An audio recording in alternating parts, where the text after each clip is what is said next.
Camarada Kim, um grande lutador social, embora do lado errado. Digo mesmo sobre o senhor Stedley. É igual você pegar a torcida do Corinthians e as brigas que dá no estádio, você botar a culpa no Corinthians. É normal da luta de massa, da situação que envolve muito povo, e você que participou de muitas mobilizações, sabe como é que é na rua. Das manifestações que meu movimento convocou, não houve em nenhum momento a prática de nenhum crime, não houve uma vidraça sequer quebrada. Diferente do MST, o MBL tem CNPJ, presta contas à Receita, já abriu suas contas para a polícia, para o Ministério Público e para o Judiciário. Então eu questiono se o senhor coloca à disposição seu sigilo fiscal, bancário, para que nós tenhamos essa transparência. Todos os grandes movimentos não tiveram CNPJ. Você tem notícia do CNPJ da Coluna Prestes? Foi um movimento criminoso, Coluna Prestes. Não, nunca conheci fatos como esse. E se aquilo for verdadeiro, isso vai contra os princípios do MST. O senhor deu uma entrevista citando especificamente um caso desta CPI, o que significa que o senhor mentiu. O senhor teve ciência sim do caso, porque o senhor comentou em entrevista. Nós defendemos o governo Lula, porque nós o ajudamos a eleger. Os companheiros não destruíram nada. Eles só entraram na Embrapa para chamar a atenção de um problema que existe na região. Eu posso até fazer uma autocrítica, foi um erro, um equívoco entrar na Embrapa. O senhor chama de erro ou desvio, eu chamo de chantagem e crime, né? Com a palavra, deputado Kim Kataguiri, por 10 minutos. Senhor presidente, senhor relator, senhor Stedley, eu quero dar aqui mais uma oportunidade para o senhor Stedley se manifestar em relação aos depoimentos, e logo explico o porquê, aos depoimentos que nós tivemos e as provas também apresentadas a esta CPI, em relação ao caso do MST no DF, que destruiu o barraco com uma família dentro e ameaçou mulheres e crianças, o MST em Goiás, que sequestrou, amarrou e jogou na estrada a filha de uma mulher que ousou discordar das lideranças do movimento, o MST na Bahia, cujos militantes chutaram o rosto de uma mulher que apresentou o vídeo e o exame de corpo de delito, destruíram sua casa, e que ainda o senhor denunciou a existência, o senhor que disse que já foi coordenador de segurança de um acampamento do MST, denunciou a existência de milícia com uso de arma de fogo para ameaçar também quem discordasse das lideranças do movimento na região. E também em relação à invasão de fazendas produtivas ricas, que os líderes do MST, como já foi colocado aqui, ficaram na casa do proprietário, arrendaram a terra e deixaram os militantes aglomerados em barracos enquanto eles viviam com os lucros daquele arrendamento, né? Além de coagir acampados, segundo testemunho aqui feito sob juramento, a votar em candidatos do Partido dos Trabalhadores, inclusive indicando mesários para fiscalizar votos em urna eletrônica colocada dentro de um assentamento. Queria escutar o senhor Stedley sobre isso. É óbvio que o MST não pode concordar com nenhuma prática de violência contra qualquer que seja. Lamento se isso que vocês estão descrevendo seja verdadeiro. E a solução é, como eu disse, o Poder Judiciário. Onde há crimes, nós temos uma legislação, temos um Poder Judiciário, e é eles que têm que julgar. Todos esses problemas que estão citados é da vida. Vocês não podem colocar no relatório que isso seja orientação, ainda que tenham fatos verdadeiros da qual eu não sei. É igual você pegar a torcida do Corinthians e as brigas que dá no estádio, você botar a culpa no Corinthians. É normal da luta de massa, da situação que envolve muito povo, e você que participou de muitas mobilizações, me imagino lá de 2013 para cá, sabe como é que é na rua. Então nós temos que ter discernimento suficiente para separar o que são fatos que eventualmente acontecem e o que é linha política. Nós sempre advogamos, não como uma questão pessoal, que nós deveríamos adotar métodos pacíficos. Agora, eu acho que o centro do debate aqui, mais do que essas pequenas questiúnculas, que em cada uma delas exige contraditório, só porque uma pessoa disse não significa que seja verdade, então vamos ouvir todo mundo daquele acampamento. Eu acho que o centro do nosso debate é o projeto pro Brasil. Então, esse é o meu entendimento. Camarada Kim, um grande lutador social, embora do lado errado.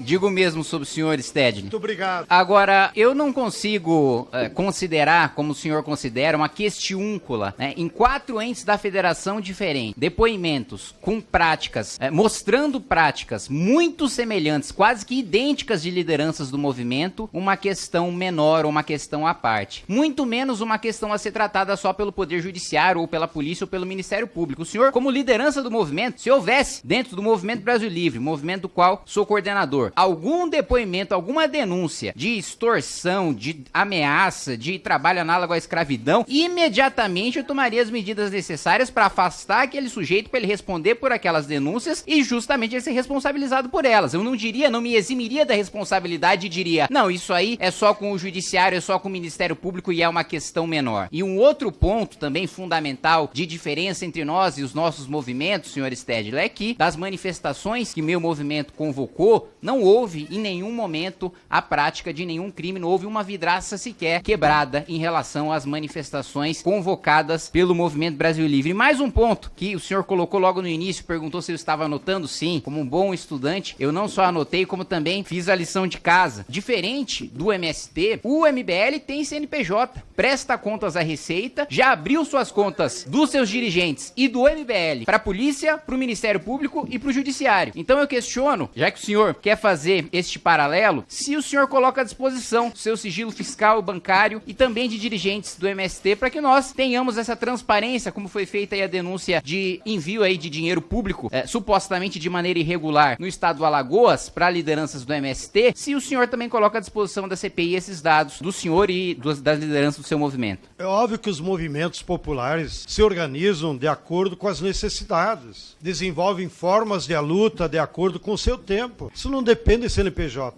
CNPJ é para quem quer se instituir como entidade, Isso depende do objeto. Na história do Brasil, todos os grandes movimentos não tiveram CNPJ. Você tem notícia do CNPJ da Coluna Prestes? Foi um movimento criminoso, a Coluna Prestes. Outros movimentos populares que existiram, agora teremos aqui 100 mil mulheres que virão do movimento das Marchas das Margaridas. Elas não precisam ter CNPJ. É uma manifestação legítima e necessária para defender os interesses das camponesas. Então, esse tema de CNPJ, eu acho que também é menor. Lamento. Agora, em relação à minha vida pessoal, de conta bancária e tal, primeiro, desde que eu entrei para a militância e depois a Constituinte fui lá, a ABIN sempre me acompanhou. Foram colegas, né? Só que do outro lado. Você acha que se eu tivesse cometido algum crime, o Estado brasileiro não teria apresentado as provas para me incriminar? Eu nunca respondi a processo nenhum, nunca fui condenado nenhum. Sempre fui inocentado. Se houvesse algum crime que eu tenha cometido, isso já teria aparecido. Agora, sobre o sigilo bancário, eu vou consultar os meus advogados. Perfeito. É direito do depoente escolher se coloca à disposição ou não. Não há nenhuma obrigação nesse sentido. Foi um pedido, o pedido foi negado. Eu quero questioná-lo sobre a ciência do senhor em relação a esses casos. Se o senhor tinha ciência. Eu sei que o senhor já respondeu ao relator, mas eu queria que o senhor confirmasse a resposta e eu explico a razão logo em seguida. Eu não conhecia nenhum dos 3 fatos relatados e se aquilo for verdadeiro, isso vai contra os princípios do MST. Não conhecia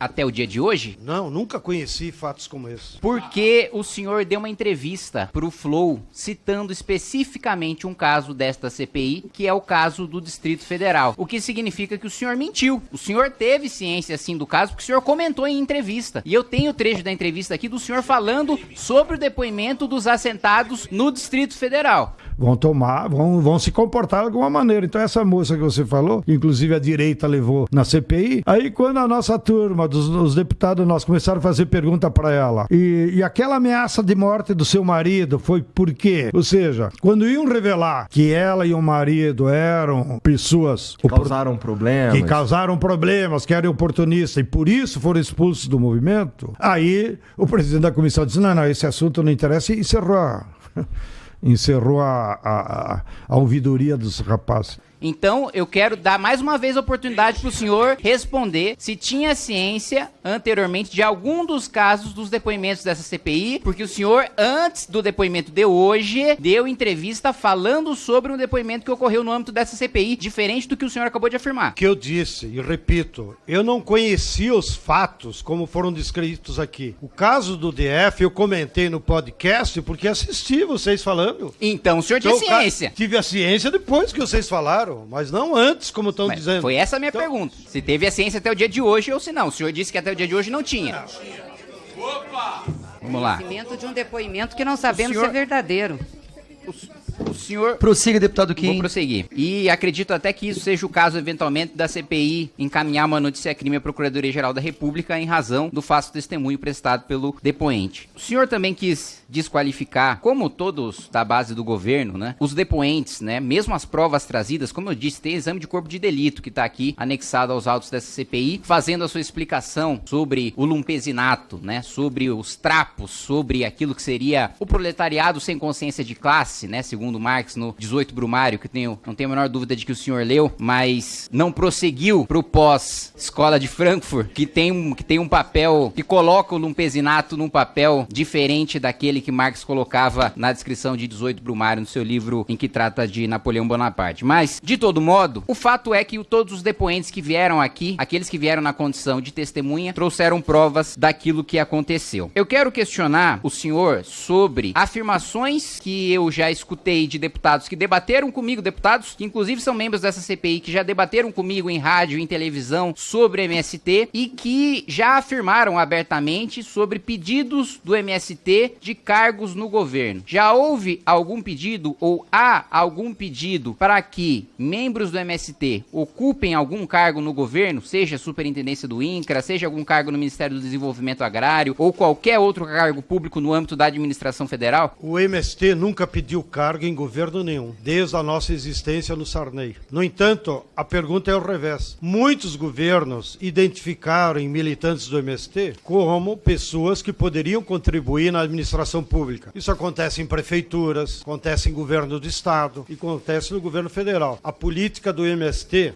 isso depende da vocação da pessoa. E a pessoa é que decide, não o MST. Com isso, quero aproveitar a oportunidade também para dizer, o MST defende como linha política, primeiro, nós defendemos o governo Lula, porque nós o ajudamos a eleger para superar esses tempos sombrios em que o fascismo tomou conta do Estado brasileiro. Então nós somos corresponsáveis e nos orgulhamos disso, da eleição do governo Lula. Porém, vamos defendê-lo não por sermos bajuladores, mas porque nós vamos defender o governo Lula dos seus inimigos. Quem são os inimigos do governo Lula hoje? É o capital financeiro, é o Banco Central, é esse latifúndio improdutivo que vai lá invadir as áreas indígenas, que vai invadir a área quilombola. Nós vamos defender o governo desse tipo de ataque. Segunda linha política, faz parte dos nossos princípios, Salles. Nós sempre mantivemos a autonomia do movimento popular e defendemos isso não só para o MST, defendemos para o MBL, para qualquer movimento popular. Mesmo que nós tenha deputado pelo PT, pelo PSB, pelo PSOL, não significa que o PSOL, o PSB e o PT têm ingerência no MST. E a inversa é verdadeiro. Não pode ter essa mistura de interesse. Ah, mas lá no município de não sei o que acontece essa promiscuidade. Bom, sempre há os desvios a toda regra. Mas eu deixo claro qual é o nosso princípio. E o terceiro princípio é que não tem sentido a existência de um movimento popular qualquer se ele não se propuser a organizar os trabalhadores para lutar pelos seus direitos. Então, nada mais civilizatório do que a existência de qualquer movimento popular, como amanhã as margaridas que virão aqui, para que elas se organizem e lutem pelos direitos, no caso das mulheres do campo. Nós vimos um vídeo com depoimento de um acampado, um assentado, falando sobre a aplicação dessas, eu vou chamar de leis privadas do MST dentro de acampamentos, que o senhor inclusive defendeu nessa mesma entrevista pro Flow, dizendo que, citando como exemplo uma das penas aplicadas, que seria de trabalhar 10 dias pro fazendeiro e depositar os ganhos pro caixa coletivo do MST. Eu pergunto pro senhor, o senhor defende então que em terras públicas, né, ocupadas pelo MST, haja aplicação de lei privada decidida pelo movimento? E acho que a sua assessoria copiou mal o podcast do Flow, porque eu nunca defendi isso que você está dizendo. A assessoria não copiou nada, eu assisti, Stedley. Estou ao ouvido, eu sou surdo, mas... Bom, muito bem, então o Ministério Público vai ouvir bem o que o senhor disse e vai confrontar com o que o senhor está testemunhando aqui. Para além disso, quero questionar, como já foi colocado, você mesmo colocou sobre as regras do MST para permanecer ou não permanecer numa terra pública, numa terra do INCRA. Quero questionar o senhor o que dá o direito do MST de decidir quem fica ou quem sai numa terra que é do INCRA. Quem decide quais as famílias serão assentadas assentados é o INCRA. Não foi essa a questão, Sérgio. Nós nunca questionamos isso. E é o INCRA que seleciona as famílias, tem lá o seu ranking. Agora, inclusive, saiu uma nova portaria classificando, acho, por número de filhos e tal. E é ele que decide. Inclusive, quando não foi essa questão, Sérgio. Inclusive, quando há famílias maior do que a terra pode, o INCRA daí vai buscar outras terras. Não há dúvida sobre quem decide sobre as famílias assentadas. A pergunta não foi quem decide quem é assentado ou quem não é assentado. A pergunta foi sobre quem fica ou quem sai num acampamento ou num assentamento em terra pública do INCRA. Se o MST tem o direito de escolher, como tem feito, e nós temos o vídeo mostrando isso e depoimentos mostrando isso, quem fica ou quem sai do acampamento ou do assentamento em terra pública. O MST não faz isso, quem faz está cometendo erro, a responsabilidade é do poder público. Se é uma terra pública estadual, é os institutos de terra estadual. Se é terra pública desapropriada pelo INCRA, é o INCRA que decide. Segundo o jornal Folha de São Paulo, o senhor deu uma entrevista em 11 de maio de 2023 e fez a seguinte afirmação sobre a Embrapa e a invasão na Embrapa. Tem pesquisa,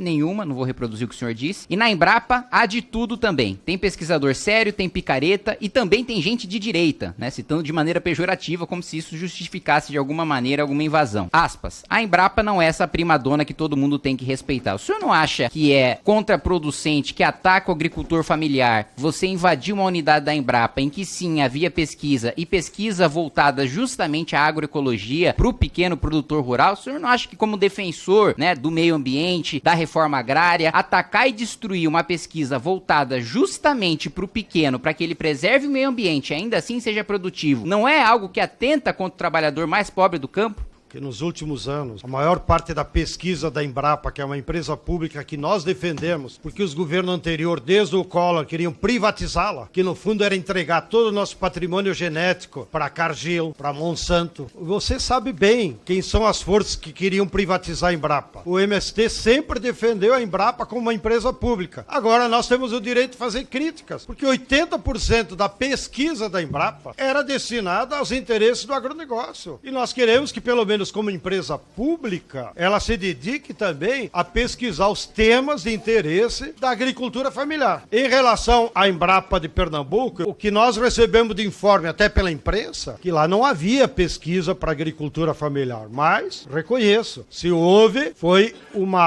um desvio, vamos dizer assim. No entanto, note, os companheiros não destruíram nada. Eles só entraram na Embrapa para chamar a atenção de um problema que existe na região. Qual é o problema que tem na região? De um lado, você tem 40 mil hectares de terras públicas, não precisa desapropriar ninguém, nos chamados perímetros irrigados, controlados pelo DENOX e pela Codevas. E de outro lado, você tem 8 mil famílias acampadas. É óbvio que está aí o conflito armado. Agora, quem vai lá dizer para as famílias acampadas, espere que o governo Lula vai resolver? Eles têm autonomia, que é o que tenho procurado esclarecer aqui todo o tempo. Cada acampamento tem autonomia do que faz.